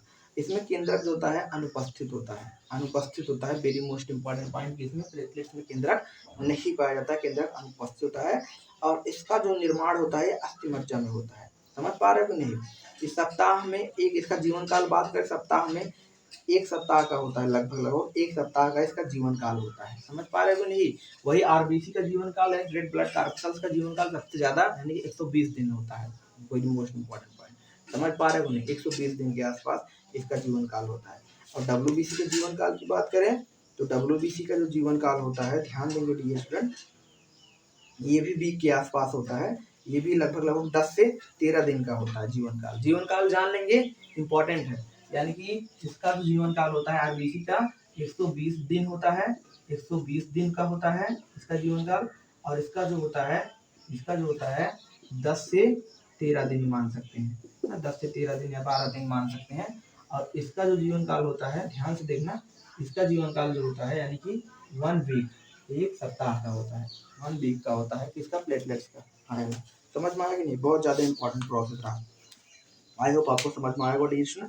इसके अलावा जो आपका प्लेटलेट्स होता है, इसका कार्य क्या होता है, यानी कि जो आपको चोट लग जाती है, चोट लगने के बाद रुधिर को थक्का जमाने में प्लेटलेट्स का भी बहुत ही ज़्यादा इंपॉर्टेंट रोल होता है। ध्यान देना, क्या होता है, जैसे आपको कट लगने के बाद रुधिर का बहाव जो रोकता है, वो कौन रोकता है, आपका प्लेटलेट्स रोकता है, क्योंकि बहुत ही ज़्यादा इंपॉर्टेंट। अब जैसे ढकेगा, इससे क्या होगा, इससे हेल्प क्या होगी, रोगाणु भी अंदर नहीं आ पाएंगे ब्लड में। बहुत ही ज़्यादा इंपॉर्टेंट टॉपिक, ध्यान देना।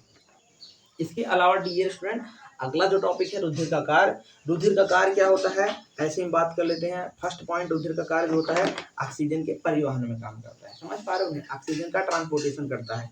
इसके अलावा कार्बन डाइऑक्साइड का भी परिवहन करता है, आपको जैसे कि पता है।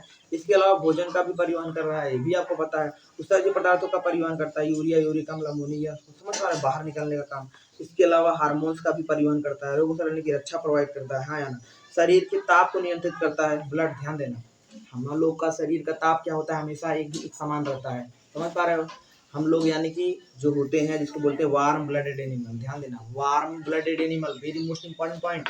हम लोग का तापमान, टेम्परेचर कितना होना चाहिए, 37 डिग्री सेल्सियस के आसपास हमेशा वो अपनी बॉडी मेंटेन करी रहती है। आप कितने भी ठंडे प्रदेश में चले जाइए, लेकिन आपका टेम्परेचर होगा वो वार्म ब्लडेड एनिमल यानी कि आप हैं। तो आपका ऐसा नहीं कि तापमान वातावरण के अनुसार बदलता रहेगा, ऐसा हम लोग का नहीं होता। समझ पा रहे हैं, बाकी जीवों का होता है, जिसको असंतापी कहते हैं, उनका वातावरण के अनुसार ताप जो होता बदलता रहता है, कोल्ड ब्लडेड एनिमल उनको कहते हैं, हाँ ना। और हम लोग कैसे, वार्म ब्लडेड एनिमल, हम लोग का तापमान समान रहता है। ध्यान देना, ये ब्लड की वजह से होता है, ये रुधिर मेंटेन कराता है, ध्यान देना, बहुत इंपॉर्टेंट है। जल का संतुलन, यानी शरीर में जल का संतुलन बनाए रखता है ब्लड। समझ पा रहे हैं, कोशिकाओं में उचित दशा में यानी विभिन्न सहयोग, यानी कि और भी बाकी सारी सफाई, रोगों से लड़ने की क्षमता, ये इस तरीके से यानी कि क्या रहा, ब्लड के फंक्शन रहे, रुधिर के कार्य रहे। आई होप डियर स्टूडेंट आपको समझ में आया होगा।